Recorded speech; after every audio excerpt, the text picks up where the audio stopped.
All right, hi everybody, welcome to Tying Tuesday. Brady here with you. Today we are tying a Bunny Leech Intruder, also known as a mole fly up in Alaska. The mole flies tend to be a little bit longer with an extended midsection. This one's a little bit more compact here. So go ahead and get going.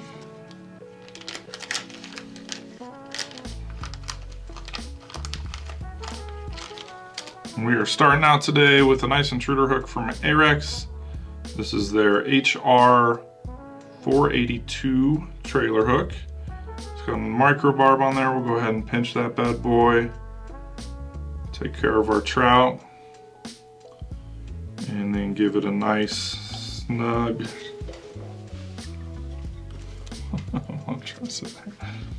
Get it snugged into place there. And then we're going to start our thread. Our thread is just some UTC 140 denier. And we'll go ahead and dress our hook all the way back.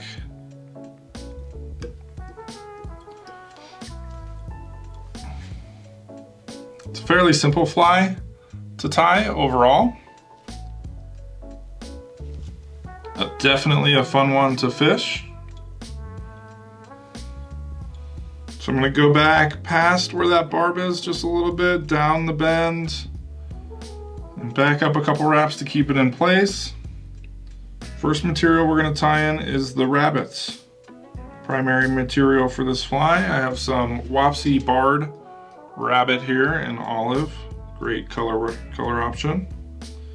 And then I'm going to kind of find a nice clean end on this. So we're working from the back end. And we want to start with just a little bit of a clear hide.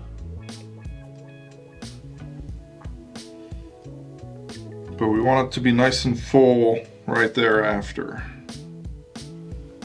So I have just a little bit of a tip there to grab. Kind of hard to see. And we're going to sneak in and grab that with our thread. With a couple of wraps, three wraps.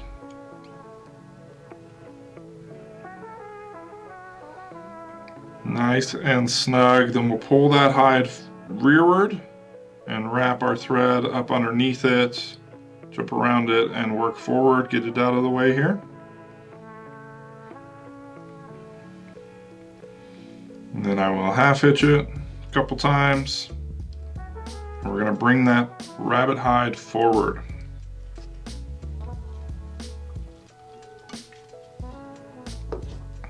So pulling it up off of the shank, I want everything to go rearward. Before I do pull it forward, I am going to trim this hide sticking out of the back down. Clip it close, but you don't want to clip it free. Then we're going to take that first wrap and I'm going to go almost right over top of it. Of itself, pulling that fur free, and then we'll progress forward. Again, massaging that all backwards, and we're wrapping over top just slightly.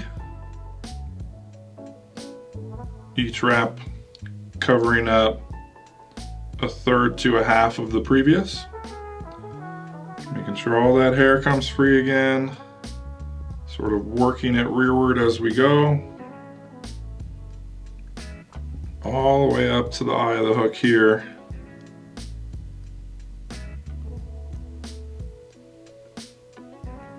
And then I'm going to try and split that hair slightly so that I capture as little of it as possible.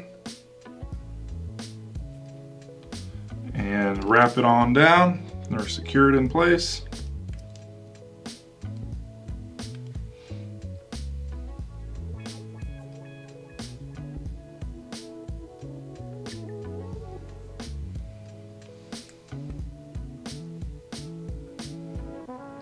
We'll do a few locking wraps over top, and then we're going to pull everything back and add some securing wraps in.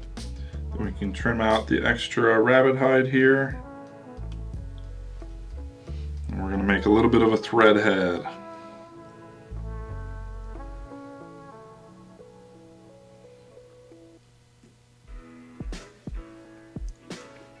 Go ahead and whip finish it. And move on to the front half.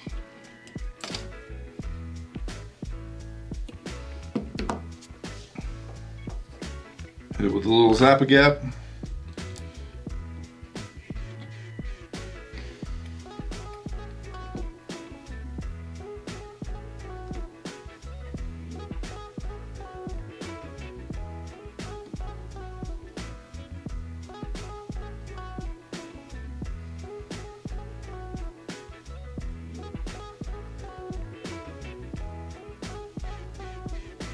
Just to add overall durability there.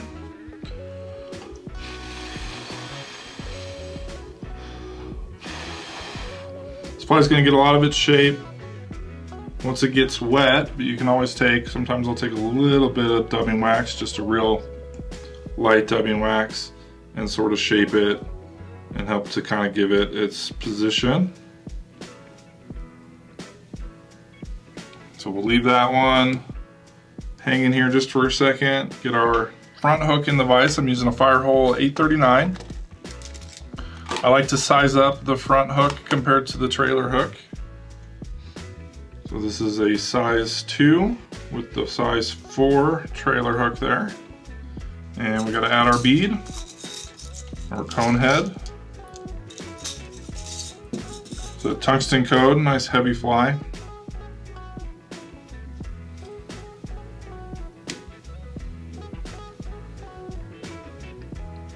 And then we're going to get some intruder wire here. That's going to be our connecting wire, some Senyo's intruder wire.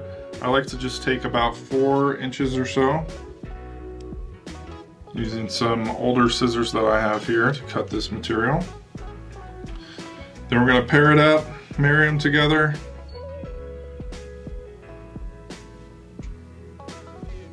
And we're going to go down through the hook eye on our trailer hook.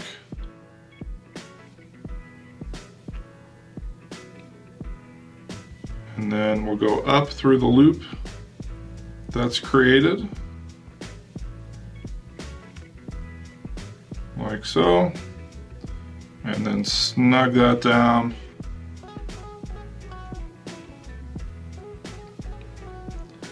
Sort of maneuver it and make sure it locks into place on there. Once you have the trailer hooked on your rear hook, you're going to kind of find where you want that to be positioned. I like it to come straight off of the back of the shank here. So I'm going to take either side and run it through the cone and up through the eye.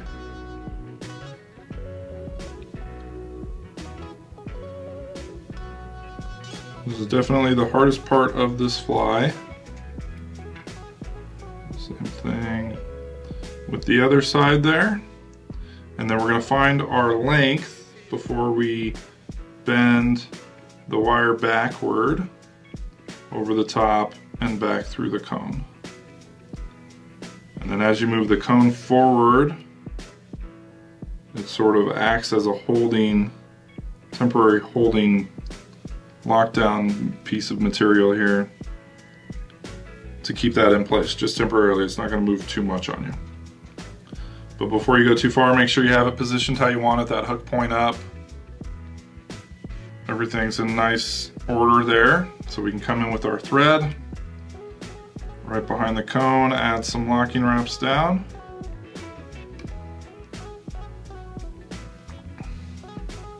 And then keeping that intruder hook where we want it as we walk back, securing everything here.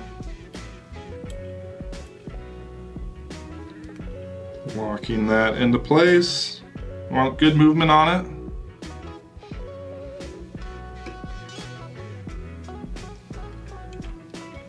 Nice snug wraps. We don't want anything moving around on us here.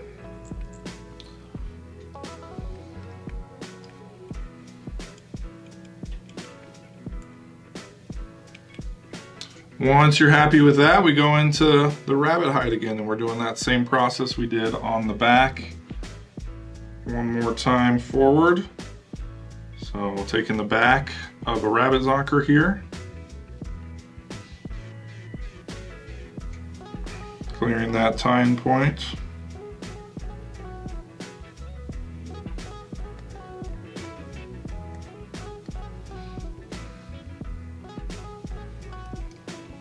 Capturing that in place, right up against the hide, or right up against the hair there.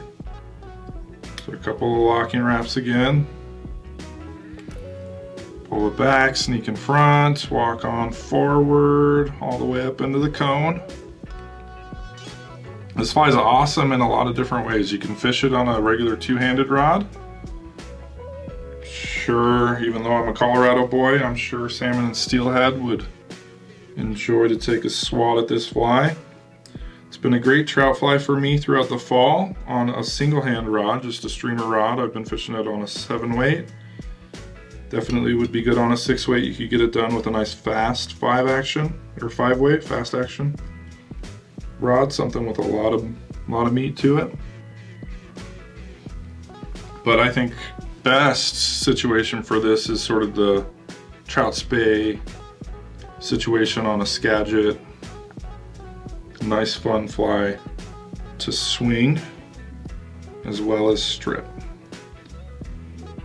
So just like we did on the trailer hook, we're gonna wrap over top of itself, covering up the shank, overlapping slightly as we go forward, pulling all that hair through, fluffing it out,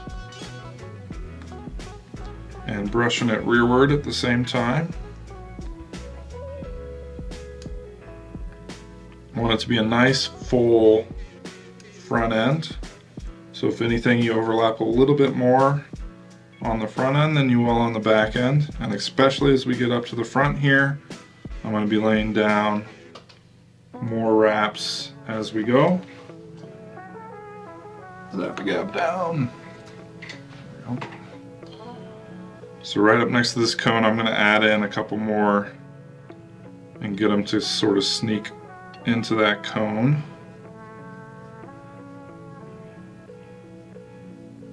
Just like so. Same thing, I'm going to sort of split that hair there, come up and capture it.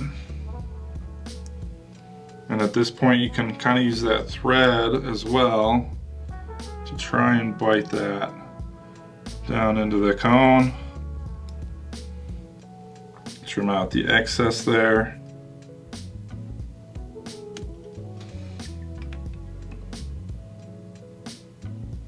Grab that hide and pull it in.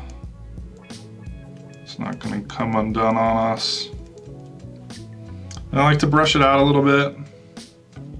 At this point, some Velcro, your dubbing brushes, whatever you got there.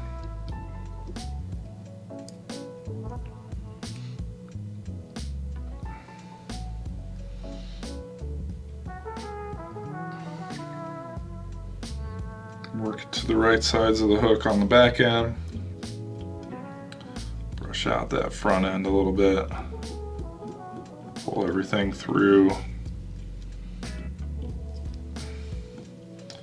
Nice full fly there. And then we're going to add in a couple other materials for some flash, some additives here. So I have some Flashabou in pearl. I'm going to grab 3 or 4 strands of this. And it has a natural curl to it. You can see these ones are kind of going both ways. I like to try and keep them all going one way for this and tie them in so that it's concaving towards the fly.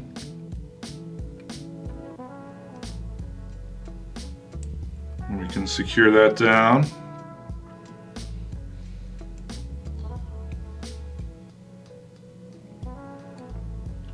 And we can take that same bundle, sort of work it over. A lot of times I'll have the thread sort of help me move that over.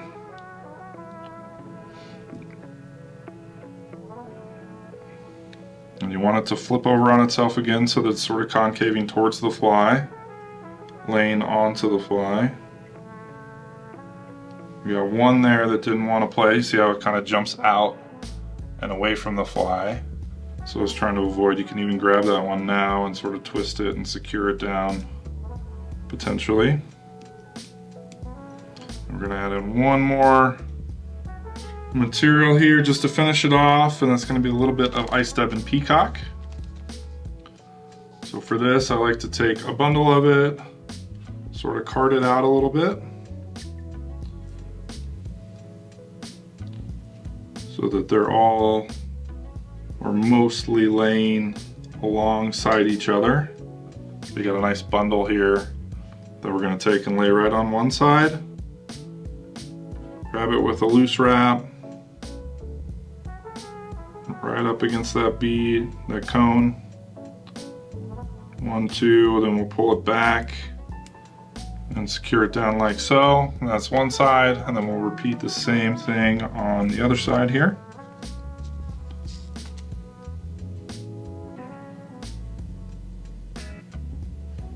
Gives a little bit of contrast to the fly, adds to the front end, the water pushing end of the fly.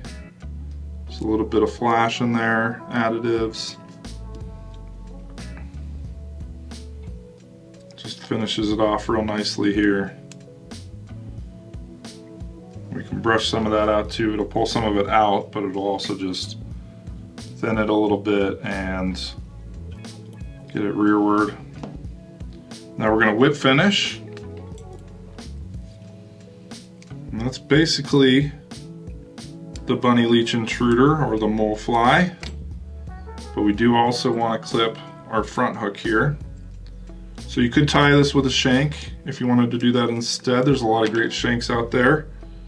Some of the shanks, the downside is you don't get to hold the hook. The shank isn't upright in a sense, but some of them are. There's some newer ones that have offset back ends to them, which is kind of nice. I think these Firehole hooks are nice for it because they're an affordable hook, but they're also nice stout wire, so they match nicely to that intruder on the back there. So I got a pair some heavy duty snips here. That's what I use to clip the front hook. Just gonna sneak right up under it. We don't want to clip the wire, we just want to clip that hook. So we're gonna grab on, clip it, and then all you're left with is a little hook point there. So we got our nice intruder fly all finished up and ready to go. Again, I think this is a great all-around fly for a lot of multi-species. Great trout bug, great in a more traditional two-handed setup as well. So let us know what you think. Appreciate you watching today. It's definitely a fun one to tie. Recommend you spinning one up. If you want the materials needed, check out the description. And thanks so much for following along AvidMax. Great luck out there.